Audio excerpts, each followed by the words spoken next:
Hello, good afternoon, and here we go again. Warm welcome, Hi. Selena, to my, I think it's LinkedIn Live number 53 or 54 or something like that. And Wow. our LinkedIn Live is the best example of perseverance and tenacity because we tried already two times before and all the time failed miserably due to some horrible technical problems.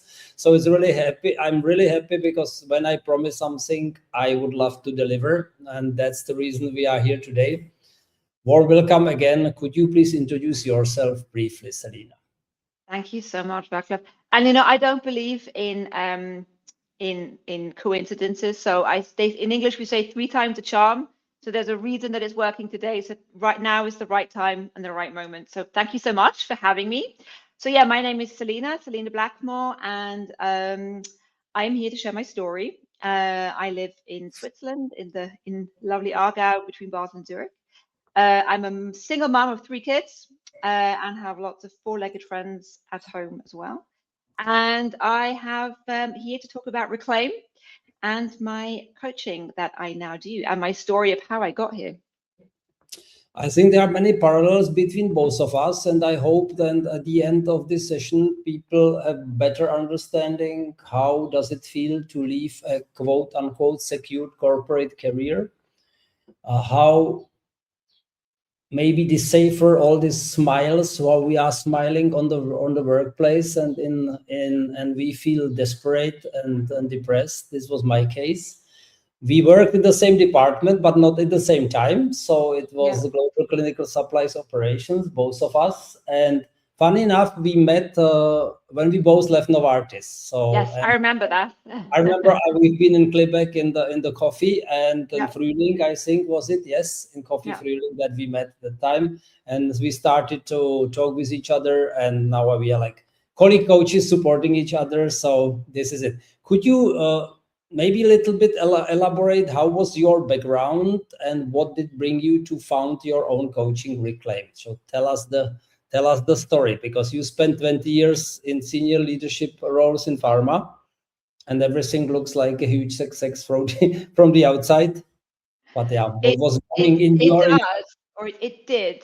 So yeah, so my background a little bit is I kind of fell into pharma. So I studied media at originally in university, and I actually wanted to become a TV presenter. So I kind of wanted to do this stuff, and then I fell into pharma straight out of university, and thought I'd do it for a few years. I'm not a scientist, and then I ended up staying 20.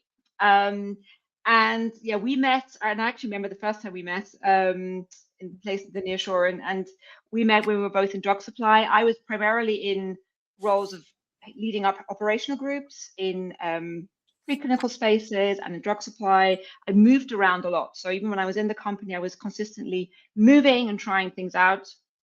And it was, I don't want to say it was bad, right? I learned a lot, met some great people. I think the challenge was I spent a lot of time chasing something that wasn't me. So I defined a lot of my identity around my role, around my job, and I was becoming someone in it that wasn't really me, that wasn't really authentic, which then had consequences.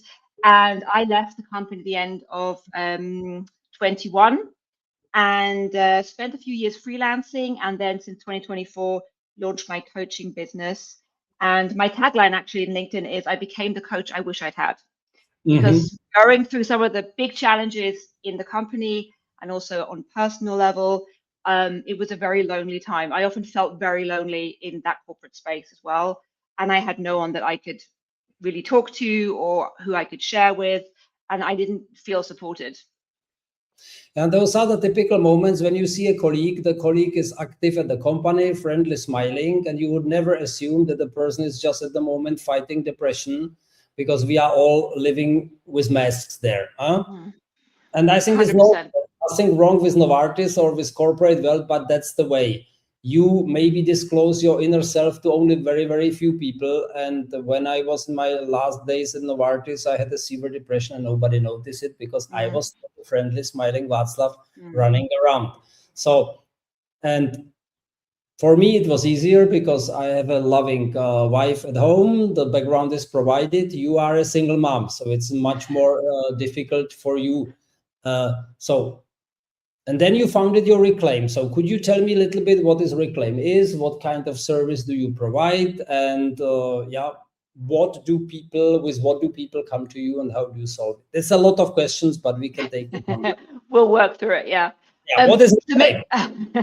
What is Reclaim? So Reclaim is basically built around the concept of reclaiming yourself. So I typically coach women. So 90% of my clients are women, and they're usually women that went through similar experiences or are going through similar experiences like me. So typically kind of age range between like 40, 55, usually successful in their career, often high leadership positions, kids slightly older, in a relationship, sometimes good, sometimes not, or separated. And they've literally spent most of their life giving to everyone else. So they spend a lot of time giving to a company, giving to their kids, giving to their partner, giving to everyone, but not giving to them. So people come to me, or these women come to me, it's often they're feeling in a space of, I know something has to change, something doesn't feel right, but I don't know what. So often it's not clear yet what needs to happen. It's just this feeling of, I'm not happy. And I can relate so much with that, because I had this bucket list when I was young. I said I had to get married, build a house, have a baby, earn a certain amount by the time I was 30. And I did all that. And I remember on my 30th birthday, and I had my house full of friends, and I should have been really happy. And I was like, I'm not happy. Something doesn't feel right. And that was the first moment when I realized something wasn't working in this dream life. And everyone from the outside was like, but she has everything, right? Everything looks perfect. And to the point you made before, when I had my burnout, so I had my burnout in 2017, shortly after I separated from my husband. And I wrote a message and told my team, and everyone said, oh my God, Celine, I never thought you would have had a burnout. Mm-hmm.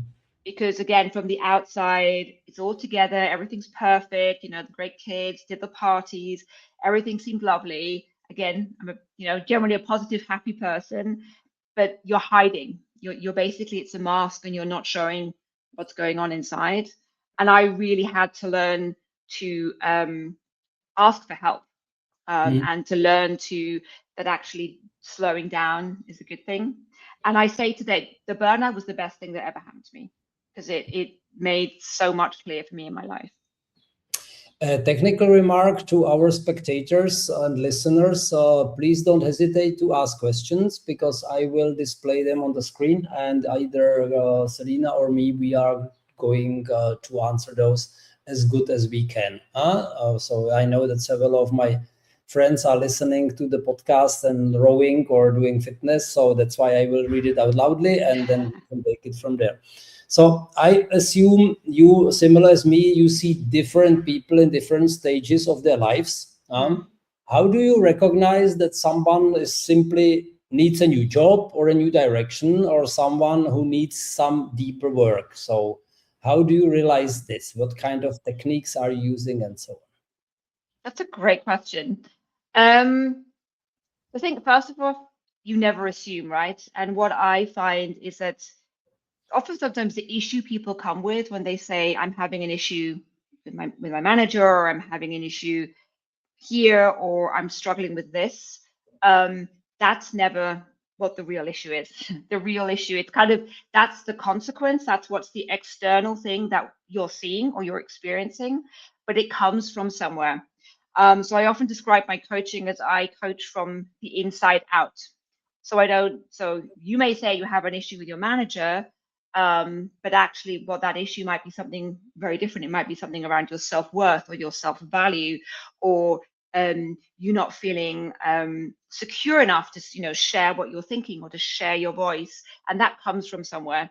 And in my experience, a lot comes, and this is putting pressure on us parents here, and I feel it, but a lot of that comes from childhood.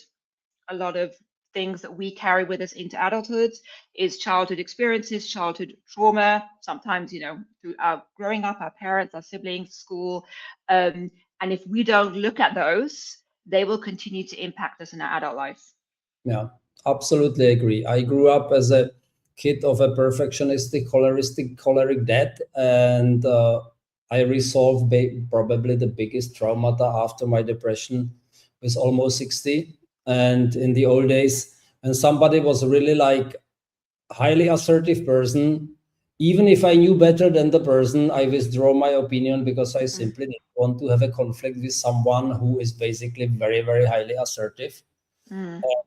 Yeah, those are really, really important things, and we should look into those. I tell the people all the time, every person should go to physiotherapy. Every person needs to do, some bending, stretching, all of this. And almost every human being should go to an emotional healer or a therapist, because most of us have some deeper underlying issues. I would probably say maybe few percent of people are really happy, are well aligned with their jobs, which is aligning with their values, which leads me to my next question. So what are the costs if you live in this kind of misalignment? So you play the role persona, like me, of the happy supply chain manager, blah, blah, managing huge brands. In the inside, I'm completely rotten. What kind of price tag does this have if we don't align our values and our skills with the job which we are having, even if it looks like a huge success? Yeah, so basically, if we live against, and I love that you put values there. So values is an important thing. It was actually one of the reasons I left the company at the time, because it wasn't working with my values. That will come across in multiple different ways. So we can see that in we'll notice it often in our body first. So I would say our body, and I know you do a lot of exercise. You're very aligned with your body. But the body is our biggest compass, right? And if we paid attention more to the signals in our body, we would save ourselves a lot of pain later on. So like the example of my burnout, there was so many signs, physical signs, before I actually had it. The sleeping badly, the headaches, the tension, the stomach issues. There was so much going on because your body will usually signaling to you something's not right. On top of that, if we're continually like on all the time and working against what is true to our real selves, our nervous systems react, right? So our nervous system is very important to help us like stay, we've got it control, we're centered, we're grounded, we can deal better with stress, we can deal better with kids being challenging and triggering, teams, etc.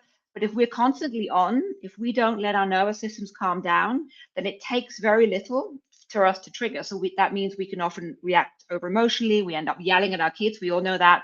The mornings, we don't want to be the shouting parent and we're shouting at our kids to get out the house. The arguments with our partners when we come home because we're just so triggered. Challenging at work, so we get overstressed with things. We're not good. We're not showing up as good leaders because we're like consistently stressed. So it will show in multiple ways in your body, in your nervous system, which are the most viable. And then also in terms of, it's almost like this sense of you just know that something just doesn't feel quite right. I often say like it's in your stomach, like your solar plexus. So I do a lot of work also with chakras, and it's your solar plexus. Like it's just something's not right. And you can ignore that feeling for a long time, but it will get stronger. And I read a post this morning on LinkedIn, and she said, it starts with a whisper. And my response was, yes, but it ends with a shout. Yeah. And where I want to step in and help is I want to come in before it's shouting, because when it's shouting at you, it's usually it's gone too far. I can imagine you are having many like introductory calls with your potential coaches and clients. And what is the common thing which most people say in those introductory calls that you realize, okay, this is a good potential client, them are ready, they need me? How do you realize it? Because for me, it's as career consultant, it's pretty easy. So what is, very question, what is your current career situation? People tell them, and mostly, okay, then this, that, right? But your kind of coaching is a little bit a different one. So how do you realize people are ready? That's a great question. So I think what I'm definitely not, so anyone is looking for like a quick fix, like, I just want, this is not working and I want you to help, like, I want this to be fixed. I'm not that coach. I'm also, if you're someone who's maybe looking for more, I want to get to my next promotion. I think there are better business coaches around that. I'm really, as I mentioned before, the people that usually come to me are like either or very like it's shouting, so it's already in overwhelm, and they're like, I really need someone to help me, like this is not good anymore. And a lot of that's often then space holding and helping that person. Just often it's just calming their nervous system, creating space, letting them calm down so they can actually access what's going on. And other times it's often people just, you know, saying something has to change, but I don't quite know what it is yet. Is it my marriage? Is it my job? Is it what I'm doing? Is it, what is it? So, something needs to shift. And it's helping them to then get clarity around what it is, but it does take work. So we do deep work. You know, we go in, you have to be open and willing to want to do that, to want to put the work in, go into the emotions. You know, I do a lot of body work, embodiment work. I use meditation. I'm a certified breathwork guide, so I use breathing. And this is all fantastic ways of regulating your nervous system, but also accessing your stored emotions and potentially accessing trauma as well. So you have to also be ready to hold that and be ready to go on that journey. It's a journey. It's a journey back to you. And not everyone's ready, and that's good. So it's, you know, and it's a conversation around where is the person? Are they ready to do that? And it's not a quick fix. This is not going to happen in like a couple of weeks. You need to also invest the time for you to go on that journey. And some people will need longer and some people might do it faster. And that's a very individual journey. And no journey is the same. Everyone is different. Yeah, absolutely. So what would be like the typical coaching period? 6 months, something like that? 3 to 6 months? So I have two programs now. I have a shorter one, which is like a 3 months, and my longer one is 6 months. Yeah, and I think anything underneath is for the work I do doesn't make sense. Again, the speed is always down to the person. And so if someone says, no, I want to meet every week and I really want to work on this, we can do that. But a lot of this work that we do needs integration, right? So I just recently had a client, and the session was really, we almost sat in silence for an hour. That was the session, because she just needed space for emotions to come up, to decompress, to like let a lot out. And this is someone who's so used to like never having time, never having space, always running. And just this process of having space was allowed her to release and process so much. But that then needs integration time. It's not always talking, it's not always, you know, looking at actions. Sometimes it's just being, and that's where the biggest transformations can happen. I can imagine this is very, very difficult for several senior general business or pharma leaders, because we are used to jump on the problem, solve them immediately, go into the solving more problem, solve it all the time. And you even don't have time to ask the right question to yourself. Is this really the right thing to solve it right now? You know, ask yourself some questions around the problem first. Very, very nice. So your move from a senior leadership role in pharma to your own Reclaim program or coach, what did it take from you? Because it looks everything so easy. Good roles, a lot, and now it's coaching, all easy. But it's not, because I know it from my own experience that it's a struggle, it's a hard work, and it takes you probably minimum 2 years until you build something up where you can live on as well. So what did it take? I love this question. I think it takes for anyone to leave a secure, and you know, secure in inverted commas, right? But a secure, like, you know, paid role, and decide to go and be independent and build your business. You have to be, and I'd say this quite openly, like a little bit crazy. Like you have to literally be that little bit crazy and have so much belief in this is going to work. So have faith, a little bit crazy. And as you said, be very open to learn, ask questions, and also ask for help. So this is something I learned a bit later, but really go out there, ask others. And this is why I find, you know, LinkedIn, you're very, very active in LinkedIn. But there's a fantastic community of people out there who have so much knowledge, so much to share.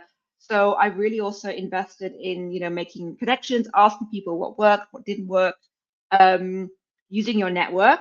Networking is very important, just as important as it is when you're in corporate. It's actually almost kind of even more important when you step outside. So reaching out to people, reaching out to ex-colleagues, and learning to be comfortable to be talking about what you do. And this was the hardest thing for me in terms of like the selling. I'm not a natural selling person. I'm not a salesperson, so like that going out there and saying, hey, this is what I do, and that was a hard learning for me. And it's not all easy, as you said. I mean, I'm a single parent. I don't have a partner to back me financially. I have ADHD, which makes me sometimes a little bit all over the place. Welcome. You as well, right? I didn't know that. We should start an ADHD LinkedIn live group. Could be And my daughter could join us as well. So there you go. I actually know. So I think we should have a whole community. So you have up and downs, right? And you know this. And sometimes you're focused more and sometimes it's less. And I think a lot of it's just keep going. And I think I have such a strong belief about the work that I do. And I know I can help others and I know I can guide others. And this is my purpose. And that's why I've kept going, even though it's been very hard at times. Is because my purpose, I believe, is why I'm on this planet, is to help and support others. Yeah, and this is it's a very, very narrow path to walk sometimes, helping others and don't forgetting ourselves, because the quote unquote us people with the so-called helper syndrome, we are highly empathetic and we feel a lot, we carry a lot home as well. Some cases of my clients as well, I'm thinking about it at night, how could we do better? And it's sometimes even a lot of frustration inside when you see that people do everything right and still don't get into the job, still jobless and so on. It's very, very difficult. And I think this is both sides the same.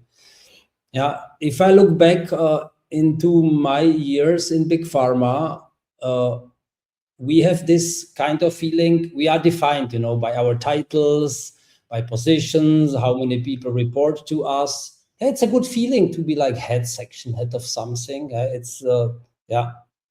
But if this, and I see so many great people who are now losing jobs, being made redundant, reorganization, and so on. And this identity gets then stripped away, very, very quickly. And what is actually happening to this person in psychological terms if you are going through a process like that? Yeah, those are tough ones. And I was smiling because that's exactly what I went through when I had my burnout. So I separated and then I didn't tell anyone, and then I kind of just worked myself into a burnout. And I remember really well, like those first couple of, I think it was almost days or weeks that I wasn't working. And I was walking the dogs a lot, and I was going through my head thinking, like, what am I? Like, if I'm not the wife and have the perfect family, and I'm now not good at the thing that I always thought that my work was always my full go-to, whether it was my relationship wasn't working or anything wasn't working. Like when my dad died when I was 25, I always had my work. It was like the thing that I knew I was really good at.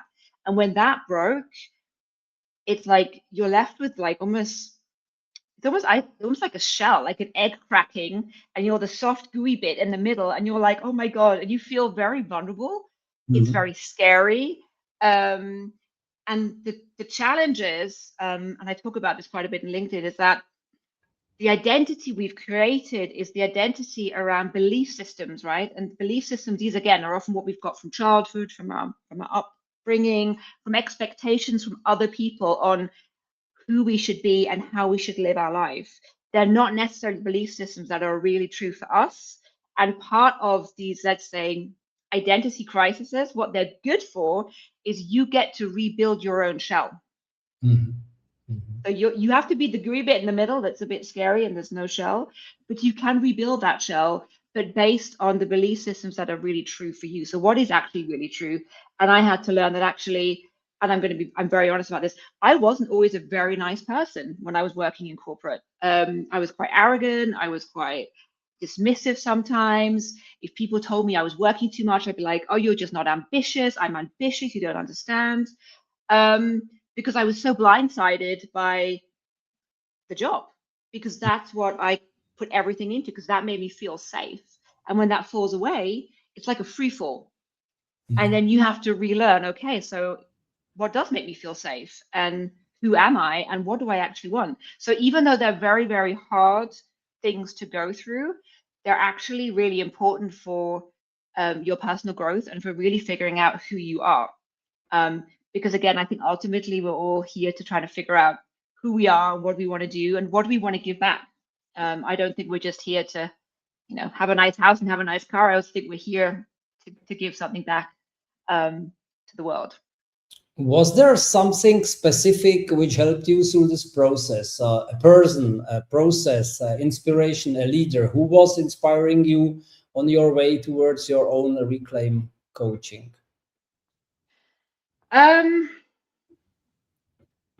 Good question. Yeah, not really as much as I would like. So I was lucky, I had really good, I had like a good community of friends around me. And my luck was that actually my best friends had been through 2 really bad burnouts. So she recognized the signs really early. And she was actually the one that if it hadn't been for her, I probably would have been much worse. She called me out much earlier and said, like, you need to stop, you need to go to the doctor. Just like, it's not good. So that was really helpful. And then my other best friend actually has also had 2 very bad burnouts. To be with people that understand and can relate to. What I didn't have at the time was someone who was shedding identities as much as I had. So the divorce plus the job, I was kind of the only one in my family and in my friend's particular close friend was working at that kind of level. So it felt very lonely. I felt very lonely with a lot of it and didn't really feel that people really understood how bad it was. Because a lot of people were like, well, it's just a job, And I was like, but it's not just a job. It's like, it's me because I was so connected with it. And again, that was one of my big drivers about Reclaim because I know how lonely it is. I know that sometimes you're in it. You feel very misunderstood. And often these women are really bad asking for help. Yeah. When you're in it. And that's something I'm still having to learn, and people keep nudging me, like asking for help is a sign of strength and not a sign of weakness. But when you're in it, it feels impossible. Don't tell me, because I started to ask to help when I was really seriously thinking about suicide every single day. And then I say, okay, you are now really crazy. Let's go and see a psychiatrist because so it's really not easy. And people who are depressed and so are not weak. No, it's an illness. It's something which is normal. We should talk about it honestly and openly, much more than we are doing now. For sure, you learned a lot in the corporate world. And what kind of these learnings from the corporate world are you still using in your coaching? Is it this deep understanding of the business, the industry that you bring to your clients, the understanding because you've been in the same position? Are there any specific tools what you learned at Novartis which you can use for your coaching as well? Because I learned a lot and I'm applying a lot of stuff which I learned in the management courses and so on, psychology things and so on, I'm using in my daily business. How about you? Oh, I think I'm going to be a bit provocative here. Let me think about let me think. So I think what I do use, what I think is helpful for my clients is that I know, like if I'm talking or if I'm doing like a workshop or something and I come in, I'm like, I've been there. I know if I'm talking to people about helping to integrate things into their lives to help them like ground or become calmer or manage their nervous system.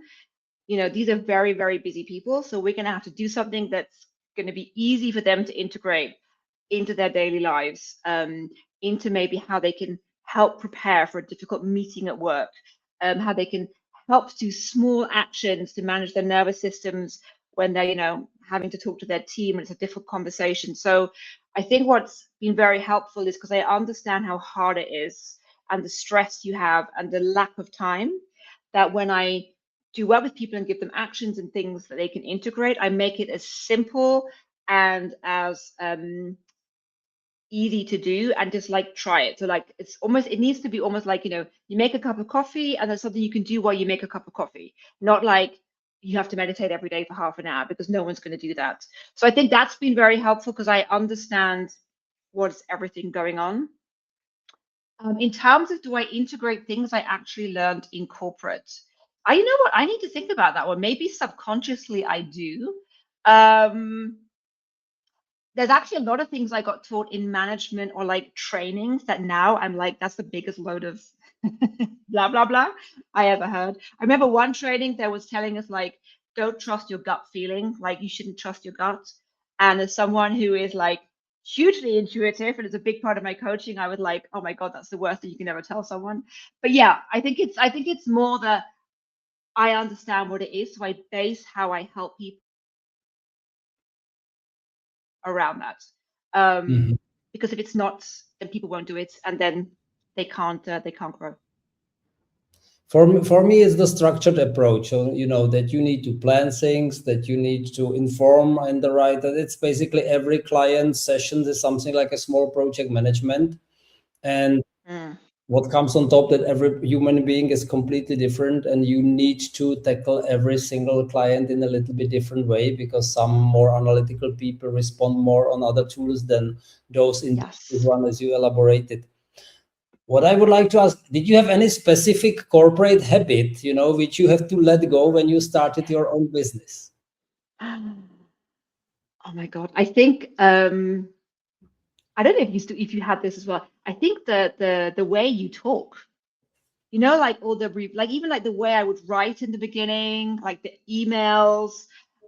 People used to call me out when I would text people. They would be like, I'm not part of your team, because you would use the same words. I think like learning to change my language and not like corporate stuff, and it's very like bitty and like short and like getting it across as quickly as possible. That took a while to let go of, and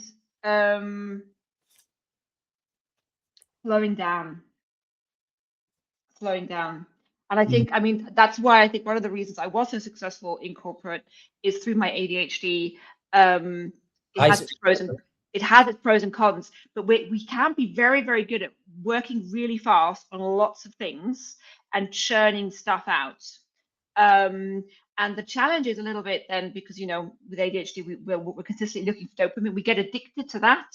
And we think that's the norm. It's the hustle culture, right? And I love the hustle culture because it made me feel good. Basically, my brain was consistently rewarding me like, this is great. So learning to slow down and still be, effective and get stuff done, but not feel like I'm being lazy was really, really hard. And it's something I still even now struggle with. Like, I had to learn to take rest. And I have this, actually, I think almost all my clients is literally one of the conversations we have is like, you basically need to taking a break as like a discipline. You need to plan it in your calendar. Like if you were planning to do a gym session or to go and do like a Pilates class, like you have to learn to rest because you've spent most of your life doing the opposite. And it literally is you have to, and it sounds really weird saying to someone you have to learn to take a break, but for these people who are just performing all the time, you've forgotten how to do it. When I started, I even didn't make a lunch break. I started at 8 and worked through to 6 o'clock without eating, drinking coffee, and from time to time doing some push-ups in my office, and this was it. And then when my daughter joined me, I said, Dad, you are completely crazy. From now on, I demand that you will make a break from 12 to 1 o'clock. And if not, you are, because there's a famous saying, if you love something, the chances of getting a burnout than doing what you love is probably higher than working in this high pressure pharma environment. So good for you that you had Christina then. That's a good move to bring her on, because she obviously saved you and is making sure that you're taking better care of yourself. Yeah, exactly. That was important, but probably I couldn't do this forever. I was running on this like probably 2 years, 1 meal a day, no breakfast. I came home in the evening, 7 o'clock, and then I ate first time the whole day. I was working all the time. Couldn't do this anymore now.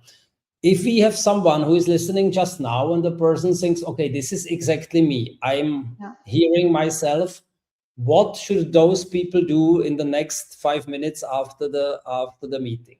Tell us. So they can, sorry, I have a fly on my camera. They can send me a DM in LinkedIn. Just send me a message, just like, hi, or want to connect. That's probably the easiest, to be honest, and just reach out and do it now. So again, as someone who worked in corporate, if you say, oh, I'll go do it later, like you won't do it. So if anyone feels like, oh my God, I know she knows exactly what I'm going through. I'd love to have a conversation. Send the message now, send the message just after the session finishes, and let's have a call.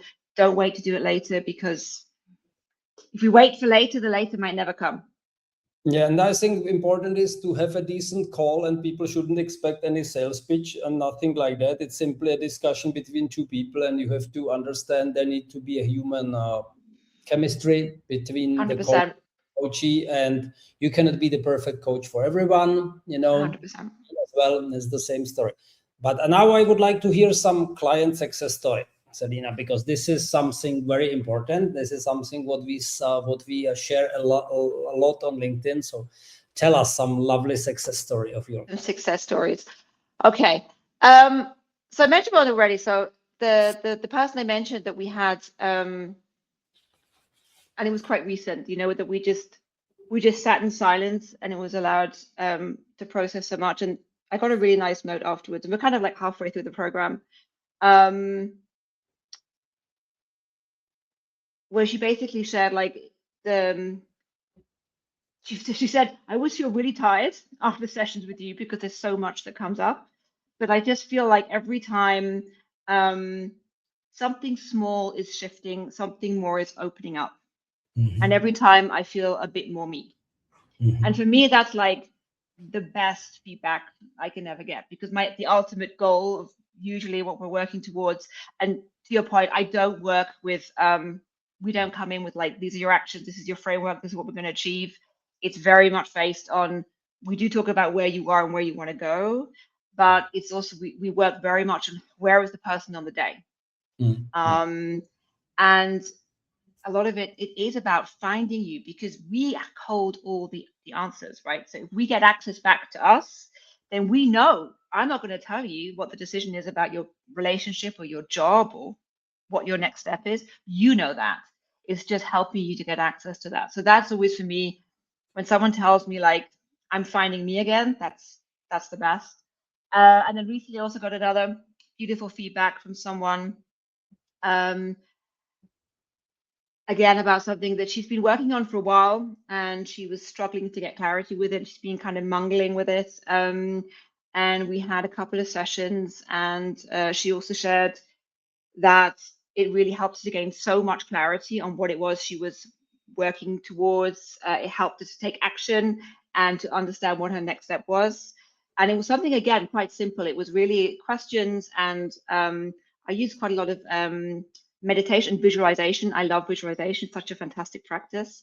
And to really kind of visualize like you in it or in that situation. What are you doing? What are you wearing? How are you feeling? And that we did that, and it really, really helped her. So she basically was like, oh my God, this has really helped me to make a decision, and she's able to move forward.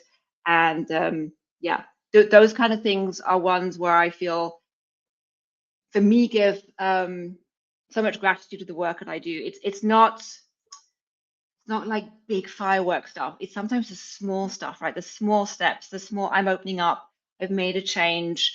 I feel confident to have a different conversation with my partner. We had a different conversation. There was another feedback for the past 3 years. We sat down and I was able to share where I'm feeling that I haven't been able to do for 3 years. It may not sound huge, but for that person, it's massive, right? It's massive, yeah. I completely understand it, because I was the person swallowing all private problems and never bringing them to the surface. And it caused trouble, definitely, in the long term, and massive. If there's one tip what you could give the audience about working on mindset, because mindset is everything. So if I prepare someone for the job interview and the person was rejected already 10 times in a row, it's still important to keep the mindset, okay, it's going to happen sooner or later. How do you work with your mindset of your clients? I love that question, because I've thought about a lot about also with the work that you do, right? So it's that level of preparation on, making sure you're ready with, your LinkedIn and your CV and the interview prep, which is really important. But as you said, and I do have some clients actually also in between looking for positions. And when you ask about they're going for an interview, I often will ask the question, so do you want the job? And it's a very simple question, right? And depending on how they will answer, I can literally tell you whether or not they're going to get the job, like if they were interviewing, because instantly, you know, the body language, the energy, they're like, yeah, well, and you probably have the same experience, but I do it very directly and sometimes by surprise.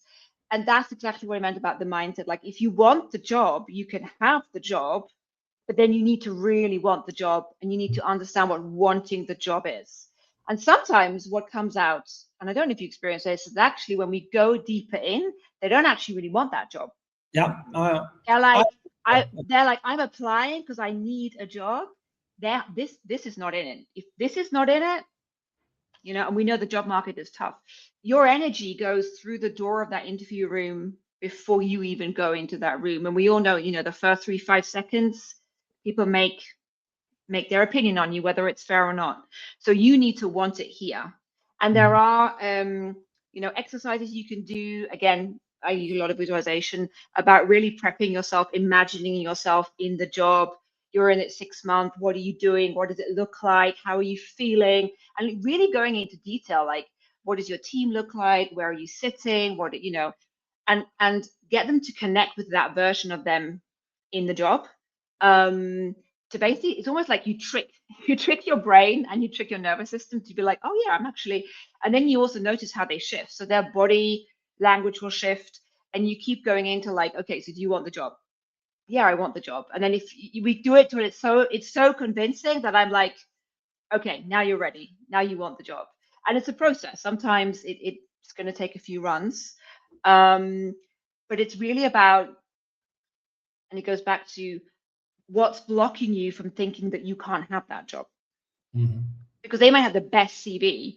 And this is something, so I interviewed, I've done a fair number of interviews, and I think only one time did I never not get the role or was offered the role. And it's definitely not because I have the best CV or the best expertise.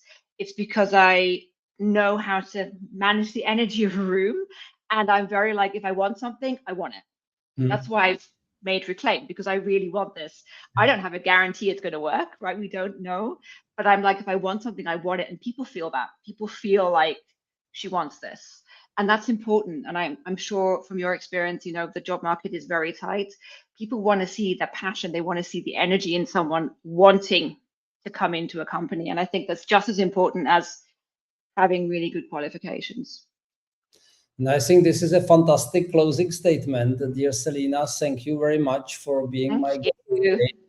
It was really a pleasure talking to you. And I will think of your services when some of my clients have a deeper lying problem, so you can bet on it. I will send them over. And 100%, thank you. A lot of success and a lot of happy clients, a lot of people which you can influence in a positive way. Thanks a lot to our listeners and spectators. Big pleasure having you all here. And I'm going to close the stream now, and please stay for a moment in the studio. Selina, thank you very much for being. Thank you so much. Bye. Have a nice evening. Bye-bye. So.